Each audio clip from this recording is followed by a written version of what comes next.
नमस्कार, जय जगन्नाथ, शुभ सकाळ। आज 23 नवेम्बर रविवार। आज दिनर किछि गुरुत्वपूर्ण खबर उपरे आसंतु नजर पकाइबा। वीडियो भल लागले छोट लाइक टे करिदेबे। आसिला प्रथम खबर, बात्या मंथा जंत्रणा मनरु जाइने आउ एक बात्या डराइलाणी। अंडमान सागर रे घूर्णिबलय लघुचापर रूप नै आगकु बढ़िबा आरंभ करिछि।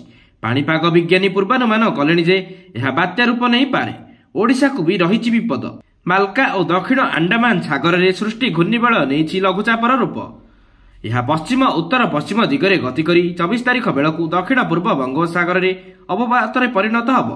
पश्चिम उत्तर पश्चिम दिगरे गति करी परवर्ती 48 घंटे गभीर अवपात रूप नहीं पारे। समुद्र भितरे बल गोटाई यह धीरे शक्तिशाली हेब और 26 रे बात्यारे परिणत होई पारे। बात्यार गतिपथ तीव्रता नहीं भारतीय पाणीपाग विभाग पक्षरु स्पष्ट करा जाय नाही, किंतु एहार प्रभाव रे अंडमान निकोबर द्वीपपुंजरे वर्षा आरंभ होई गलानी। 27 बेलकु आंध्रा और ओडिशा उपकूल में वर्षार संभावना रही। विशेषकर दक्षिण ओडिशार विभिन्न जिले में बड़ वर्षार भय रही। परवर्ती खबर, पीसीसी सभापति भक्त दासଙ୍କୁ महंगा पड़ी विभीषण प्रसंग। नुआपड़ा उपनिर्वाचन में पराजय पर भक्त विभीषण कथा कहवा पर प्रथमे वरिष्ठ आउ एबे युव नेता विष उगाड़ी। कांग्रेस रे जदि विभीषण अछंती तेबे रावण किए बोली प्रश्न करिसंती। पीसीसी सभापति भक्त दास विभीषण उपाख्यान को नहीं एबे कांग्रेस रे झड़। नुआपड़ा उपनिर्वाचन में पराजय पर किछि वरिष्ठ नेता मुह खोलिथिले। एबे युव नेता माने गणमाध्यम आगे भक्तों विरोध में विषोदगार करछंती। जदि दल में विभीषण अछंती तेबे रावण किए बोली पीसीसी सभापति को प्रश्न करी परोक्षरे भक्तों आड़कू आंगुली उठाइछंती दलर युव नेतृत्व। व्यक्तिगत स्वार्थ पई दलीय स्वार्थ को पीसीसी सभापति जलांजलि देउथिबा सीधा अभियोग आनिछंती। परवर्ती खबर, 24 घंटार संघर्ष पर शेष में आखि बुझिला माकेना हाथी। भुवनेश्वर चंदका जंगल में आउ एक हाथी मृत्यु को नहीं बढ़िला चिंता। किभली स्थिति रे हाथीटी असुस्थ होला कौन पे ठीक समय जानि पारिलेनी वन विभाग, काहेकि हाथीटीर जीवन बंचाई पारिले से नहीं भी उठिछि प्रश्न। परवर्ती खबर, गत नवेम्बर 8 तारिख रे भाइराल होइतिला सिंहद्वार रे एक भावविह्वल दृश्य। कुनी पुओ को भल करिबा पई सिंहद्वार रे आकुल निवेदन करथिले जणे बापा। एबे पुणी से व्यक्ति जनक आसी बड़ ठाकुर को धन्यवाद जणाइछंती। कालियार महिमा किए बा बुझिबो, सेई बड़ शांत को ही जणा। निज भक्तों कथा केतेबेले केउ रूप में आसी कष्ट लाघव करती ताहा तांकु ही गोचर। राजस्थान रु आसीथिले जणे भक्त पासवाडार प्रकाश बोई। कालिया कृपारु पुओ कोमारु फेरिबा परे पुणी थरे चली आसिछंती श्रीक्षेत्र धाम। पुओ को धीरे धीरे सुस्थ होतबा देखि भावर भक्तिर सह महाप्रभु को जणाइछंती धन्यवाद। परवर्ती खबर, प्रदूषण नियंत्रण पई उत्तर प्रदेश सरकार एक बड़ पदक्षेप नेइछंती। नोएडा एवं गाजियाबाद रे एबे डीजेल ऑटो रिक्शा उपरे प्रतिबंधक लगा जायछि। जानवाहन प्रदूषण रोकिबा पई उत्तर प्रदेश सरकार जातीय राजधानी क्षेत्र यूपी रो क्लस्टर रे डीजेल ऑटो रिक्शा उपरे धीरे धीरे निषेध करने को निर्देश देथिले। जहा पर एबे नोएडा एवं गाजियाबाद रे डीजेल ऑटो रिक्शा उपरे प्रतिबंधक लगा जायछि। अधिकारी माने शनिवार कहिसंती एनसीआर रे बढ़ुथिबा वायु प्रदूषणर मुकाबिला पई एक प्रमुख कार्य योजना प्रस्तुत करा जाउछि। एही योजना अनुसार नोएडा एवं गाजियाबाद रे डीजेल ऑटो गुडी को निषिद्ध करा जाउछि। डिसेंबर 31, 2025 परे बागपत रे मध्य संपूर्ण निषेध लागू करा जिवो। परवर्ती खबर, केंद्र सरकार रखिथिबा समय अनुसार देशरु माओवाद मूलपोछ हबो। 2 दिनिया कंधमाल गस्त समय एकथा कहिसंती डीजीपी वाईवी खोरानिया। नक्सल दमन पई कंधमाल एसपी कार्यालय रे दीर्घ समय बैठक बसिथिला। गतकाली अपराह्न रे कंधमाल पहुंची संध्या 6 रु राति 9 3 घंटा धरी वरिष्ठ अधिकारी आलोचना करथिले डीजीपी। केंद्र सरकार 2026 मार्च सुधा देश को माओवादी मुक्त करने को घोषणा करिसंती। एहाकु लक्ष्य रखी सही अनुसार अभियान चलिछि। कंधमाल जिल्लारू नक्सल मूलोत्पाटन, आईन श्रृंखला और गंजेई कारबार बंद करने को रणनीति प्रस्तुत होइतिबा डीजीपी कहिसंती। एही गस्त और बैठक बेले पुलिस विभागर वरिष्ठ अधिकारी माने उपस्थित थिले। परवर्ती खबर, जगतसिंहपुर फेरार होइतिबा सिकंदर आलम को गिरफ्त करा जायछि। जाजपुर गिरफ्त करिछि पुलिस। बेहरामपुर बस्ती रे बांग्लादेशी को रखाई अभियुक्त सिकंदर आलामी। बांग्लादेशी चिन्हट नहीं पुलिस चढ़ाऊ पर फेरार हो जाइथिला सिकंदर। गत 7 दिन होला थिला फेरार। सिकंदर ठारू पासपोर्ट और बहु गुरुत्वपूर्ण कागजपत्र जबत करा जायछि। एहा सह एक अज्ञात स्थान रे रखी पुलिस पचराउचरा करुछि। परवर्ती खबर, पश्चिम बंग रे एसआईआर लागू होबा परे हजार हजार अवैध बांग्लादेशी भारत छाड़ुछंती। सीमा रे देखा देइछि अनुप्रवेशकारी भीड़।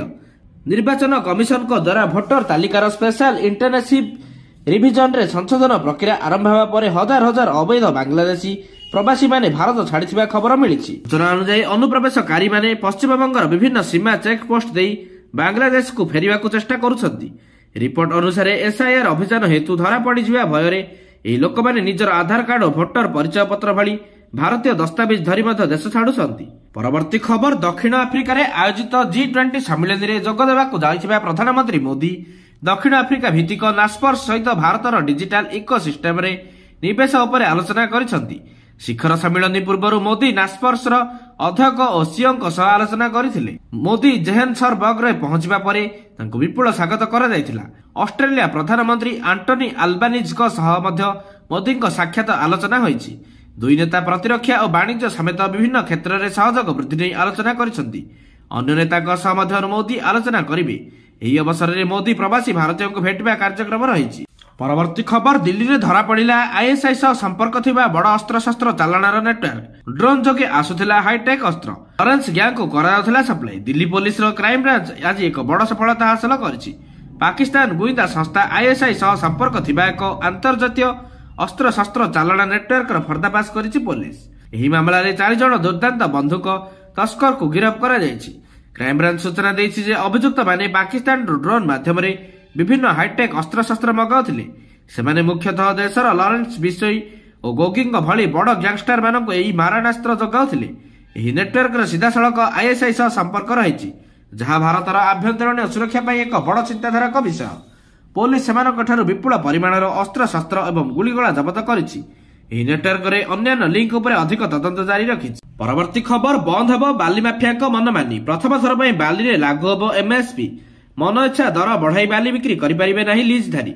सरकार निर्धारित करथिबा एमएसपी दर रे ही बाली बिक्री कराजिबो। एमएसपी दररु टंकाटे मध्ये अधिक दर रे बिक्री हेबोनी बाली।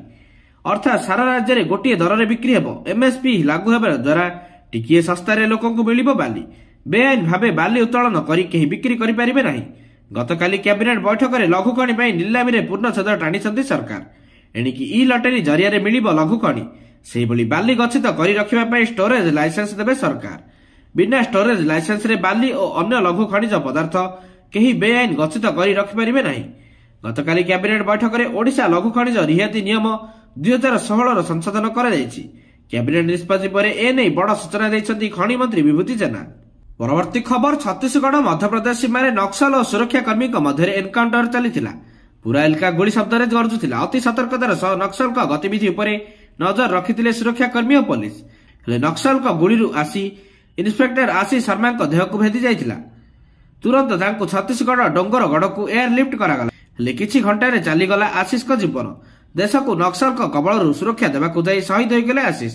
जानुआरी रे बाहा होइथांते आशीष। परवर्ती खबर कोणार्कर कहानी कहूची लाइट एंड साउंड। सूर्य मंदिर परिसर रे लाइट एंड साउंड उन्नतीकरण प्रकल्प को उद्घाटन कले उपमुख्यमंत्री प्रभाती परिडा। कोणार्क सूर्य मंदिर प्रांगण में पर्यटन विभाग पक्षर 6 कोटी ऊर्ध्व टंका व्यय स्थापन कर लाइट एवं साउंड शो अपग्रेडेशन प्रकल्प को उपमुख्यमंत्री प्रभाती परिडा उद्घाटन कर। अत्याधुनिक उच्च रेजोल्यूशन डिजिटल 8 गोटी लेजर प्रोजेक्टर नूतन भाव स्थापन कर। गोटे शो रे 300 जन पर्यटक मुक्त आकाश तले बसी एही शो को देखिबा पई पर्यटन विभाग पक्षर व्यवस्था करा जायछि। उच्च रिजोल्यूशन भित्तिक लेजर प्रोजेक्टर लगाजिबा द्वारा यह सूर्य मंदिर प्रत्येक शिल्पकला, प्रत्येक ढांचा, प्रत्येक ऐतिहासिक अभिव्यक्ति अत्यंत स्पष्ट और जीवंत भाव में आलोक प्रकाशित करुवा देखा मिली। प्रथम थर पर दर्शकों संपूर्ण हेडफोन आधारित व्यवस्था को बदलाई एक आधुनिक ओपन सराउंड साउंड सिस्टम व्यवस्था कर जहाँ पर्यटकों को सूर्य मंदिर ऐतिहासिक कहानी को शुणा श्रुति मधुर अनुभूति मिल। प्रत्येक दिन 6:30 मिनट 7टा पर्यंत यह चल। परवर्ती पर्यायर यह 2टी शो चलने व्यवस्था करा। परवर्ती खबर एएसआई नियुक्ति केलेंकारी मामला रे 4 जन आशायी परीक्षार्थी को माराथन जेरा कला सीबीआई। शुक्रवार अपराह्न प्राय 3टारू राति 11टा जाए 8 घंटा धरी अधिकारी माने एमानकु मुहामुही जेरा करिसंती। राकेट संपर्क में सीबीआई अनेक गुरुत्वपूर्ण तथ्य हातेइछि। 8 घंटा जेरा पर सीबीआई सेमानकु छाड़िथिबा देखिबाकु मिलिछि। तेबे सीबीआई पक्षरु 10 जनकु सम्मान करा जायथिबा बेले शुक्रवार 4 जन हाजर होइथिले। अन्य माने सीबीआई रो हाजर होबार संभावना रहिछि। पुलिस एएसआई परीक्षा परिचालन लागि कोलकाता आईटीआई संस्था को टेंडर मिलिथिला। पर एही संस्था हैदराबाद रो silicon tech lab private limited संस्था को दायित्व न्यस्त करथिला। सिलिकॉन एहाकु सबलेट रे ब्रह्मपुर पंचसफ्ट को दैथिला। सेंटर तदारख ठारू आरंभ करी परीक्षा परिचालन पर्यंत समस्त दायित्व पंचसफ्ट को मिलिथिला। पंचसफ्ट को दायित्व मिलिबा परे संस्थार निर्देशक शंकर पृष्टि केलेंकारी योजना करथिले। ଏହି ଅପରାଧ ସିଣ୍ଡିକେଟ ଦକ୍ଷିଣ ଓଡ଼ିଶାକୁ ମୁନା ମହାନ୍ତି ଓ ଉତ୍ତର ଓଡ଼ିଶାକୁ ଅରବିନ୍ଦ ଦାସ ସମ୍ଭାଳୁଥିଲା। ଏମାନଙ୍କ ଅଧୀନରେ 10 ଜଣ ଲେଖାଏଁ ଏଜେଣ୍ଟ ଥିଲେ। ସେମାନେ ଆଶାୟୀ ପ୍ରାର୍ଥୀଙ୍କୁ ଯୋଗାଡ଼ କରୁଥିଲେ। ଆଶାୟୀଙ୍କ ଠାରୁ ମୁନା ଆଗୁଆ ମୂଳ ପ୍ରମାଣପତ୍ର ହାତେଇବା ସହ ଶଙ୍କର ସହ ଯୋଗାଯୋଗ କରି ଏହାକୁ ସେ ହାଇଦ୍ରାବାଦ ସଂସ୍ଥା ପାଖକୁ ପଠାଉଥିଲା। ମୁନ୍ଦା 114 ଜଣଙ୍କ ଆଶାୟୀଙ୍କଠାରୁ କୋଟି କୋଟି ଟଙ୍କା ଆଦାୟ ପରେ ସେମାନଙ୍କୁ ହାଇଦ୍ରାବାଦର ଏକ ସଂସ୍ଥାରେ ପ୍ରଶ୍ନପତ୍ର ସମ୍ପର୍କରେ ତାଲିମ ଦେଇଥାନ୍ତା। ପରବର୍ତ୍ତୀ ଖବର, ଦିଲ୍ଲୀ ବିସ୍ଫୋରଣ ଘଟଣାର ତଦନ୍ତ ପ୍ରକ୍ରିୟା ଯେତିକି ଆଗକୁ ବଢୁଛି ସେତିକି ସାଂଘାତିକ ଚାଞ୍ଚଲ୍ୟକର ତଥ୍ୟ ପଦାକୁ ଆସୁଛି। ତଦନ୍ତକାରୀ ସଂସ୍ଥା ଏନ୍ଆଇଏର ଜେରା ବେଳେ ମୁଖ୍ୟ ଅଭିଯୁକ୍ତ ଡାକ୍ତର ମୁଜାମିଲ ଶକିଲ ଯେଉଁ ସ୍ୱୀକାରୋକ୍ତି ଦେଇଛି ତାହା ଦେଶର ସୁରକ୍ଷା ବ୍ୟବସ୍ଥା ପ୍ରତି ଏକ ବଡ଼ ଆହ୍ୱାନ ସୃଷ୍ଟି କରିଛି। ମୁଜାମିଲ ସ୍ୱୀକାର କରିଛି ଯେ କେବଳ ଦିଲ୍ଲୀ ନୁହେଁ ବରଂ ଦେଶର ଅନେକ ପ୍ରମୁଖ ଏବଂ ବଡ଼ ବଡ଼ ସହର ଆତଙ୍କବାଦୀଙ୍କ ଟାର୍ଗେଟରେ ଥିଲା। ଏନ୍ଆଇଏ ସୂତ୍ରରୁ ମିଳିଥିବା ସୂଚନା ଅନୁଯାୟୀ ଏହି ବିସ୍ଫୋରଣ ପାଇଁ ଷଡ଼ଯନ୍ତ୍ର ଆଜି କିମ୍ବା କାଲି ନୁହେଁ ବରଂ ଦୀର୍ଘ 2 ବର୍ଷ ତଳୁ ଅର୍ଥାତ୍ 2023 ମସିହାରୁ ଆରମ୍ଭ ହୋଇଥିଲା। ଆତଙ୍କୀ ଡାକ୍ତର ଗୋଷ୍ଠୀ ଦେଶର ବିଭିନ୍ନ ସ୍ଥାନରେ ଏକାଧିକ ବିସ୍ଫୋରଣ ଘଟାଇବା ପାଇଁ ଏକ ବଡ଼ ଧରଣର ବ୍ଲୁପ୍ରିଣ୍ଟ ପ୍ରସ୍ତୁତ କରିଥିଲେ। ଏହି ଯୋଜନାକୁ କାର୍ଯ୍ୟକାରୀ କରିବା ପାଇଁ ଗତ 2 ବର୍ଷ ଧରି ସେମାନେ ବିପୁଳ ପରିମାଣର ବିସ୍ଫୋରକ ସାମଗ୍ରୀ ଏକାଠି କରିବାରେ ଲାଗି ପଡ଼ିଥିଲେ। ଏହି ଷଡ଼ଯନ୍ତ୍ରରେ ଡାକ୍ତର ମୁଜାମିଲର ଭୂମିକା ଅତ୍ୟନ୍ତ ଗୁରୁତ୍ୱପୂର୍ଣ୍ଣ ଥିଲା। ବିସ୍ଫୋରକ ପ୍ରସ୍ତୁତ କରିବା ପାଇଁ ଆବଶ୍ୟକ ହେଉଥିବା ଆମୋନିୟମ ନାଇଟ୍ରେଟ୍ ଯୋଗାଡ଼ କରିବା ଦାୟିତ୍ୱ ତା ଉପରେ ନ୍ୟସ୍ତ ଥିଲା। ତଥ୍ୟ ଅନୁସାରେ ମୁଜାମିଲ ଗୁରୁଗ୍ରାମ ଏବଂ ନୁହ ଅଞ୍ଚଳର ପ୍ରାୟ 26 କ୍ୱିଣ୍ଟାଲ ଏନ୍ପିକେ ଫର୍ଟିଲାଇଜର ସାର କିଣିଥିଲା ଯାହାକୁ ବ୍ୟବହାର କରି ବିସ୍ଫୋରକ ପ୍ରସ୍ତୁତ କରାଯାଇଥାନ୍ତା। ପରବର୍ତ୍ତୀ ଖବର, ଗୁରୁବାର ସୁପ୍ରିମକୋର୍ଟ ଉମର ଖାଲିଦ, ସାର୍ଜିଲ ଇସାମ ଓ ଅନ୍ୟ ଅଭିଯୁକ୍ତମାନଙ୍କର ଜାମିନ ଆବେଦନରେ ଶୁଣାଣି କରିଥିଲେ। ଶୁଣାଣି ସମୟରେ ଦିଲ୍ଲୀ ପୋଲିସର ପ୍ରତିନିଧିତ୍ୱ କରୁଥିବା ଏଏସଜି ଏସବି ରାଜୁ ଜାମିନ ଆବେଦନର ଦୃଢ଼ ବିରୋଧ କରିଥିଲେ। ସେ କହିଥିଲେ ଯେ ଆଜିକାଲି ଡାକ୍ତର ଏବଂ ଇଞ୍ଜିନିୟରମାନେ ସେମାନଙ୍କ କାମ ଛାଡ଼ି ଦେଶ ବିରୋଧୀ କାର୍ଯ୍ୟକଳାପରେ ଲିପ୍ତ ହେବା ଏକ ଧାରା ପାଲଟି ଯାଇଛି। ଦିଲ୍ଲୀ ପୋଲିସ ପକ୍ଷରୁ ଉପସ୍ଥିତ ଅତିରିକ୍ତ ସଲିସିଟର ଜେନେରାଲ ଏସବି ରାଜୁ ବିଚାରପତି ଅରବିନ୍ଦ କୁମାର ଏବଂ ଏନ୍ଭି ଅଞ୍ଜରିଆଙ୍କ ଖଣ୍ଡପୀଠକୁ କହିଥିଲେ ଯେ ମାମଲାରେ ବିଳମ୍ବ ଅଭିଯୁକ୍ତମାନଙ୍କ ଦ୍ୱାରା ହୋଇଛି ଏବଂ ସେମାନେ ଏହାର ସୁଯୋଗ ନେଇପାରିବେ ନାହିଁ। ଏସବି ରାଜୁ ନାଗରିକତା ସଂଶୋଧନ ଆଇନ ବିରୁଦ୍ଧରେ ଇମାମଙ୍କ ଉତ୍ତେଜକ ଭାଷଣର ଭିଡିଓ ସୁପ୍ରିମକୋର୍ଟଙ୍କୁ ଦେଖାଇଥିଲେ।